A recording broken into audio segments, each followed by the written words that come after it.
जल स्तर घरों तक पहुंच रहा था, मगर 2021 में यह कितना सूख चुका है। नदी का जल स्तर घरों तक पहुंच रहा था, मगर 2021 का जल स्तर।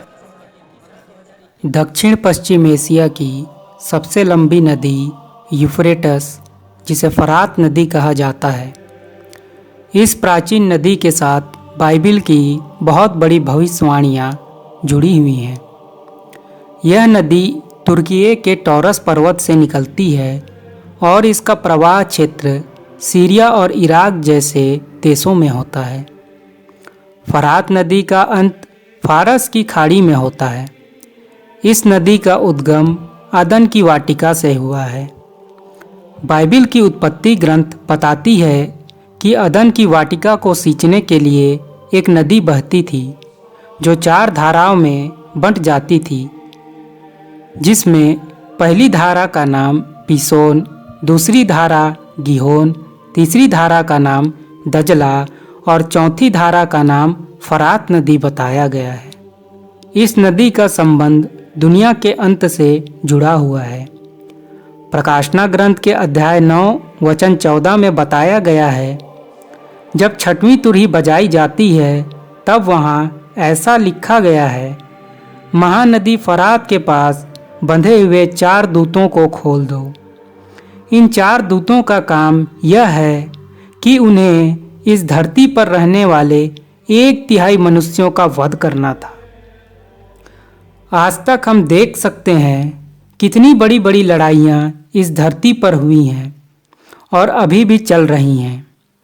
तीसरी बार फरात नदी का जिक्र प्रकाशना ग्रंथ के अध्याय 16 वचन 12 में मिलता है, जब 6वां स्वर्गदूत फरात पर अपना प्याला उड़ेल देता है और तभी फरात नदी का पानी सूख जाता है, जिससे पूर्व के राजाओं के लिए मार्ग बन जाए, जिससे वे इज़राइल पर हमला करें, और यह एक बड़ी महाभयंकर लड़ाई होगी, जिसे हम आर्मागेडन वार या हरमागेदोन की लड़ाई के नाम से जानते हैं, जो वचन 16 में बताया गया है।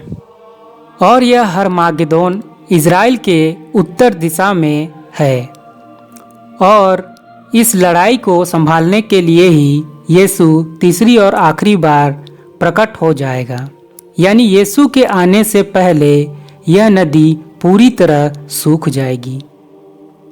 2020 में आप देख सकते हैं इसमें कितना पानी था, और 2021 तक इसका पानी कितना सूख गया था।